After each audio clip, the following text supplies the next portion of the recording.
Hey guys, welcome to my channel that's Bindass Padho. और आज हम करने वाले हैं chapter 1 of physics, that is motion. Class 9th का है ये चैप्टर।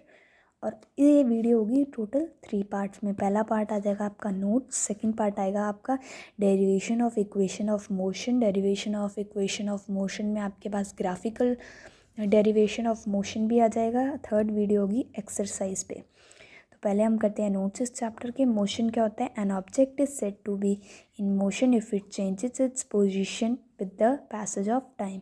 आगे आ जाते हैं मोशन के दो parts, that is uniform motion और non uniform motion. Okay, uniform motion क्या होता है? जब एक ऑब्जेक्ट कवर्स इक्वल डिस्टेंस, वो इक्वल डिस्टेंस कवर करता है in equal interval of time, that is uniform motion. जैसे कि हो जाएगा इसका example, a car moving in a constant speed will be doing uniform motion और will be following uniform motion.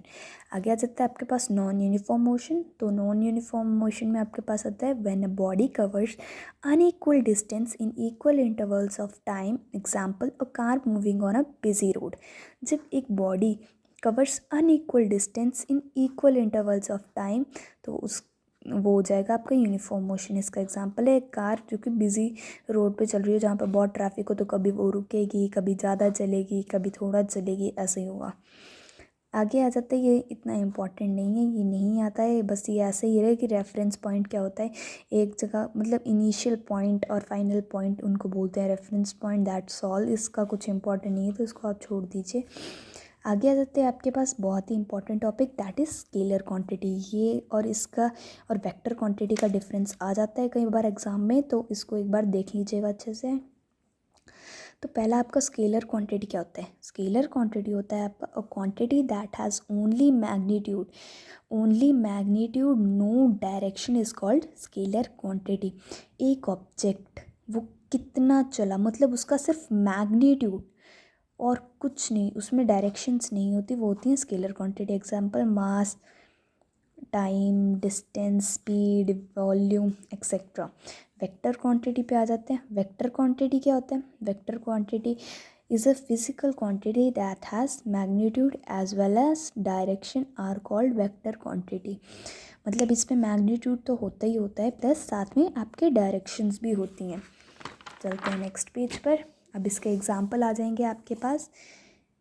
इसका एग्जाम्पल आ जाएगा आपके पास velocity, force, displacement, momentum, weight etcetera.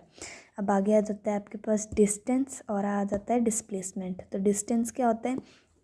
Distance it is a scalar quantity, it is defined as the actual path travelled by the body. मान लो एक ये है और एक ये है। अब वो मान लो ऐसे ऐसे ऐसे ऐसे करके इस पॉइंट तक पहुंचा, है ना। तो अब उसका एक्चुअल पाथ क्या हो गया? ऐसे ऐसे ऐसे करके जो यहाँ तक पहुँचा वो उसका एक्चुअल पाथ हो गया, तो वो हो जाएगा डिस्टेंस। और डिस्प्लेसमेंट क्या होता है? It is a vector quantity, एक वेक्टर क्वांटिटी है। आगे it is the shortest distance between the distance covered and the initial position to final position. अब देखो इस पॉइंट से इस पॉइंट तक तो ये गया था, है ना। तो अभी ये डिस्टेंस तो इसका ऐसे ही है, बट इसमें क्या है? Shortest distance. तो शॉर्टेस्ट डिस्टेंस क्या हुआ? यहाँ से इस पॉइंट से किस पॉइंट तक एक स्ट्रेट लाइन, ये हो जाएगा इसका शॉर्टेस्ट डिस्टेंस। तो शॉर्टेस्ट डिस्टेंस इसका ये हो जाएगा, that is known as displacement. आगे आ जाता है आपका स्पीड, वेलोसिटी। तो स्पीड एक स्केलर क्वांटिटी है, वेलोसिटी एक वेक्टर क्वांटिटी है। It is the rate of change of motion. ये क्या है? एक rate of change of motion. और ये क्या है? It is the rate of change of motion in a specified direction. मतलब कितना चेंज आया मोशन में प्लस स्पेसिफाइड डायरेक्शन में, एक डायरेक्शन में। तो वेलोसिटी मैंने आपको बताया वेक्टर, तो उसमें डायरेक्शन तो होगी ही होगी। अब हाँ, ये भी थोड़ा सा देख लो आप, डिस्टेंस और डिस्प्लेसमेंट के बीच में डिफरेंस आ जाता है कई बार 3 मार्क्स में। तो उसमें आप क्या लिखेंगे? तो पहला पॉइंट तो आपका आ जाएगा it is a scalar quantity, इसका आ जाएगा it is a vector quantity. आगे आ जाएगा it is the defined path as the actual path travelled by the body, और इसका आ जाएगा it is the shortest distance between the initial and final position. Third point आ जाएगा distance can never be zero. Okay, और इसमें आ जाएगा distance can, displacement can be zero. देखो एक पॉइंट है वो सर्कल से चल के फिर उसी पॉइंट पे आ गया, तो डिस्प्लेसमेंट होता है शॉर्टेस्ट डिस्टेंस, बट वो उसी पॉइंट से उसी पॉइंट में आ गया, तो यानी कि इसकी वैल्यू हो जाएगी 0, बट डिस्टेंस जो एक्चुअल पार्ट जो उसने सर्कल कवर किया है वो ही होगा। अब आगे आ जाते हैं एवरेज स्पीड और एवरेज वेलोसिटी। तो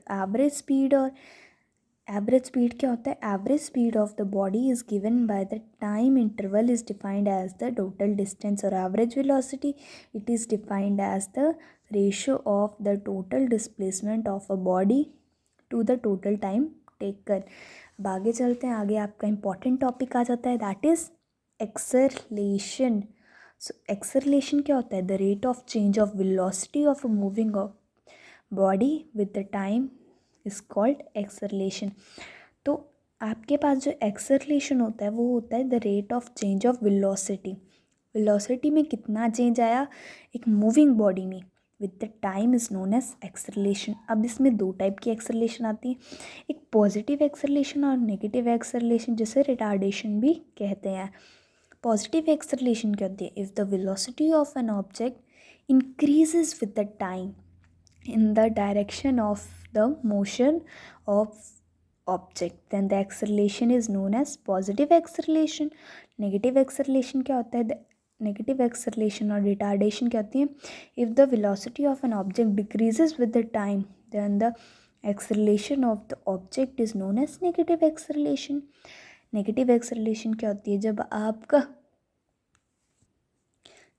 आपका जब वेलोसिटी डिक्रीज़ हो रही हो तब आपकी हो जाती है नेगेटिव एक्सेलरेशन, यानी कि रिटार्डेशन।